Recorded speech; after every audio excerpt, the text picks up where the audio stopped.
this week on Capitol Report. You want answers? I think I'm entitled. You want answers? I want the truth! It's Independence Day for Chris Donovan. Will Donovan's Sergeant Schultz defense I see nothing. stick with the voters?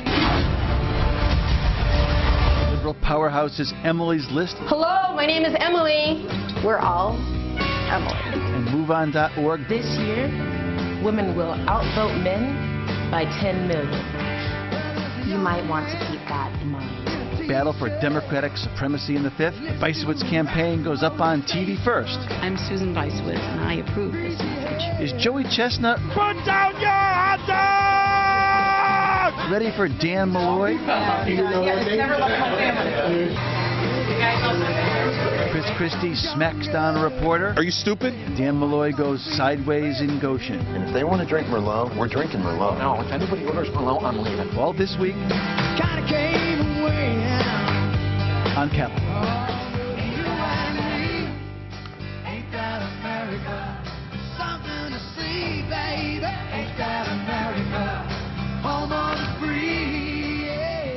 Welcome to Capitol Report. We are flying the missing Republican formation today as Joey Latina is off. Joining us as always is Tanya Mick, the great Marty Dunleavy, and joining the table for the first time, 6 years in the Army, 6 years in the Navy, now drawing combat pay. Doing the Republican thing today next to Marty, and as always, Vinnie Penn. Brian, the great Brian Cahill, former candidate for the United States Senate. The big news this week, the quote-unquote independent Twardy investigation finds no evidence that Chris Donovan knew anything of illegal campaign contributions. Let's take a look at what Stan Twardy had to say.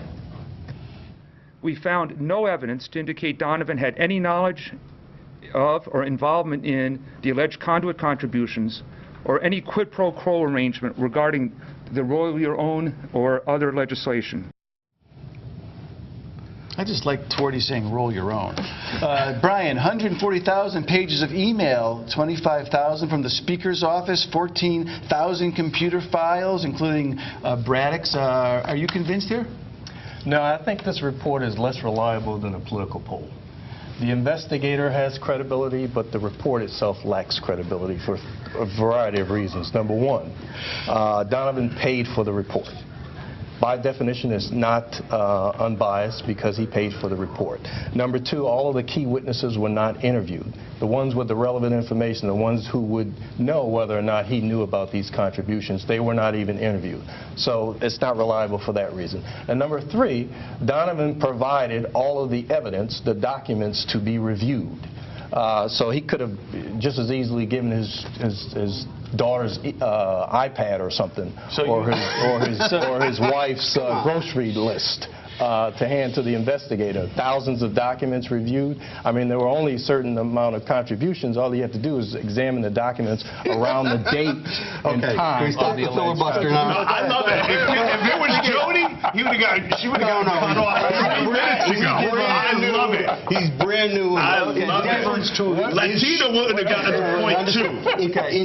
In deference to his short-lived Senate campaign, I figured he needed his moment. And his service to the country. And his service to the country. Listen, the bottom line is this. No doubt about it. If there's one guy in this state that can't be bought, it's Stan Twardy. No doubt about it. And Stan Twardy was paid by the Donovan campaign to conduct an independent examination of documents that were available and to talk to people who were available.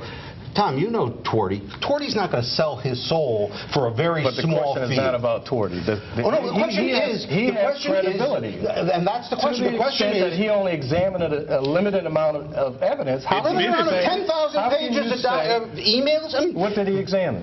He examined all the files that were provided to him. Exactly. That's my point. He examined all the files that were provided to him. And has admitted, Marty, has admitted it was limited in scope. Exactly. It's loaded with disclaimer when he's saying because there may be other stuff out there that I'm not aware of. And the FBI has a lot of evidence that will eventually be introduced when we get to a trial phase on the people who did wrong. After the election. Let's watch what Chris Donovan has to say. No one would like to have an election beforehand than Chris Donovan, because you'd like to be exonerated before the election. Here's what Chris Donovan had to say. Let's look. Well, you know, he knew that that was a problem. And but investigating, I mean, again, I don't know what his thorough investigation. He had I think he had several attorneys working on it, and you know, I trust. He's comfortable saying that. You could ask him, but he's comfortable making those conclusions, and I'm comfortable with him making those conclusions because, again, you know, I hired a top-notch guy to do this, a U.S. attorney.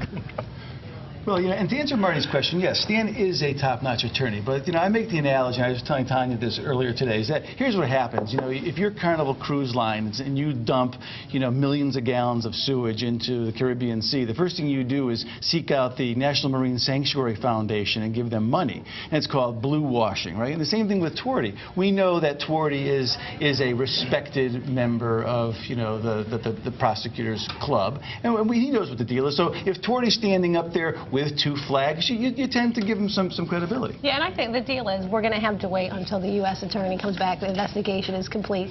This was a win for Donovan, there's no doubt about it. To start off, we can all debate whether we think this is the end of the story. I don't think it's the end of the story. I think it's part of the story, and I think it bodes well. Let's move on to the general race. So Elizabeth Esty is sitting on about $1.2 million.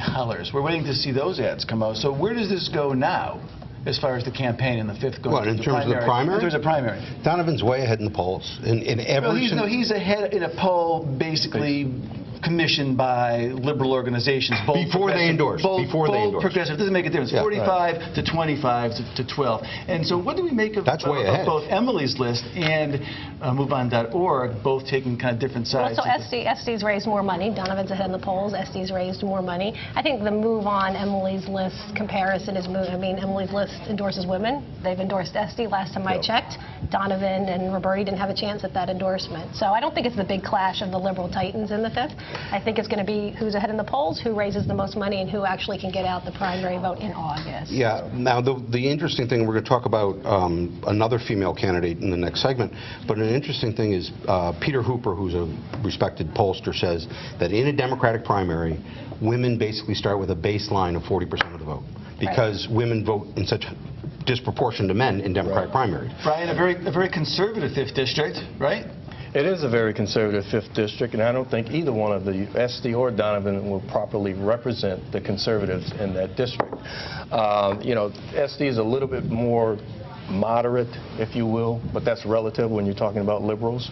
But she certainly does not represent the conservatives in that district, and I don't think those right-wing nutbags like Nancy Johnson. When we return, we'll have a look at Susan Bysowicz's TV ad. Can it help her close a 30-point gap? Next on Capitol Report. Hey, I just met you, and this is crazy.